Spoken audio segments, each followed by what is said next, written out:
जैसे ये शिवलिंग आपने बनाया बालू रेत का, मिट्टी का, जो शिवलिंग का निर्माण करा है, उस शिवलिंग का निर्माण करने के बाद में आपके मध्य में जब आप शिवलिंग बनाते हो घर के अंदर हॉल में या मंदिर में, तो ऊपर कोई कुंडी वगैरह लगी हो, पंखा लगा हो, उस पे से रस्सी बांध कर लेकर आकर इस फुलेरे को इस तरह से शिव जी के ऊपर लटकाया जाता है। इसको फुलेरा कहते हैं। ये भगवान शंकर का अखंड सौभाग्य देने का फुलेरा होता है, जिसको माता पार्वती जी, उमा, कात्यायनी देवियों ने इसका स्मरण किया। एक गोल होता है, गोल, चौकोर, तिरछा, जिस तरह से भी बनाना हो, पर शिव जी के ऊपर नीचे शंकर भगवान होते हैं। ये थोड़ा ऊंचा, जिससे पूजन भी आराम से हो जाए, इसको ऊंचाई की ओर लगाया जाता है, जिससे भगवान, जैसे अपन जलाधारी लगाते हैं, उसी तरह से इस फुलेरे को लगाया जाता है।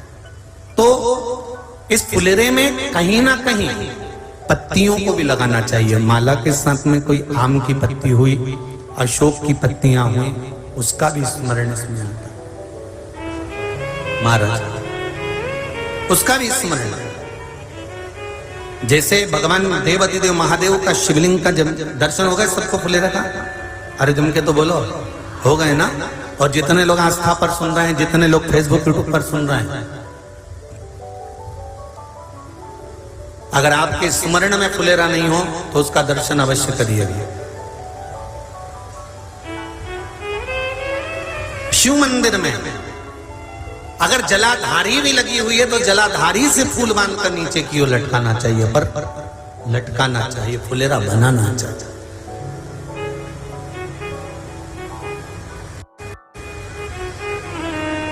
सात फल हैं फुलेरा। कितने फल हैं? सात। ध्यान दीजिएगा। पहला,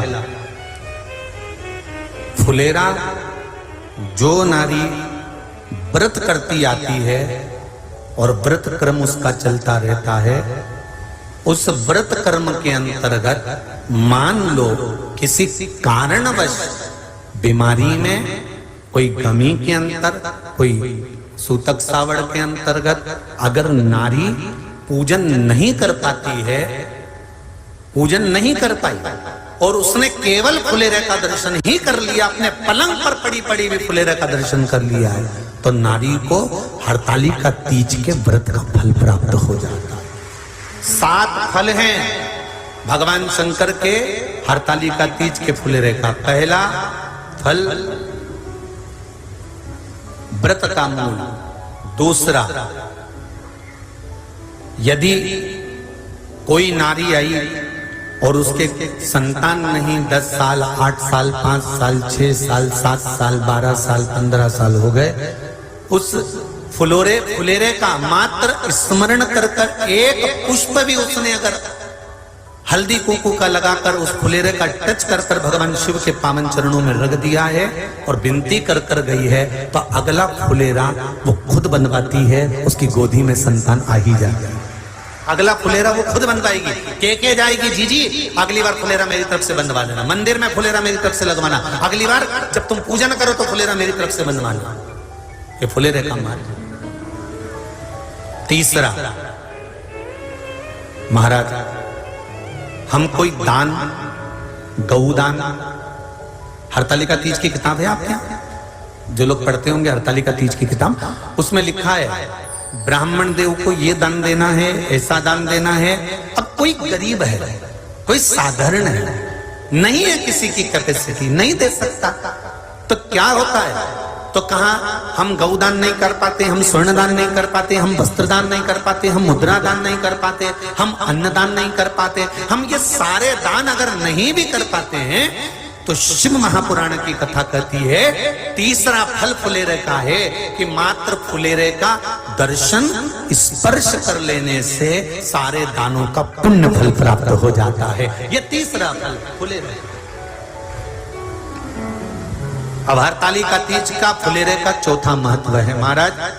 चतुर्थ महत्व हरतालिका तीज के फुलेरे का है, जो कुंवारी कन्या हरतालिका व्रत करती है,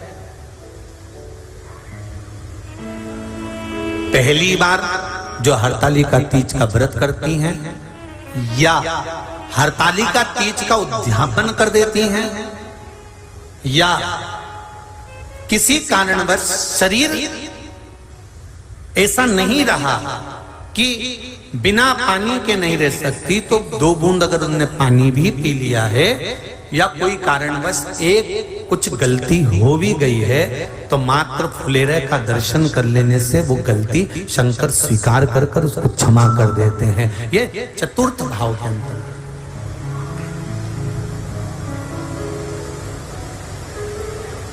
फुलेरे का अगला वर्णन करा गया। महाराज शिव तत्व की ओर, शंकर भगवान की ओर हम ना काशी जा सकते हैं, हम ना सोमनाथ जा सकते हैं, हम ना किसी स्थान पर जाकर एकांत में भगवान शंकर का स्मरण कर सकते हैं।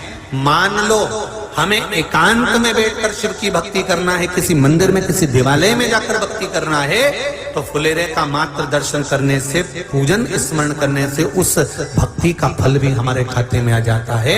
और फिर अगला आखिरी का जो वर्णन किया गया है वो कहा गया कि पार्वती मैया गुफा में जाकर भगवान का भजन करती थी, शिव का स्मरण करती थी और फिर अपनी सहेलियों के साथ बैठकर शंकर का स्मरण करा, जिसका फल पार्वती को मिला। तो कहा हम ना किसी गुफा में प्रवेश कर सकते हैं, ना हम किसी गुफा में या जंगल में जा सकते हैं। इस फुलेरे के नीचे शंकर भगवान की जब अर्चना करते हैं, आराधना करते हैं, हरतालिका तीज के दिन फुलेरे के नीचे हम भगवान शिव की पूजन करते हैं, तो हमारा वन में किया गया भजन का फल ही हमको प्राप्त हो जाता है। ऐसे फुलेरे का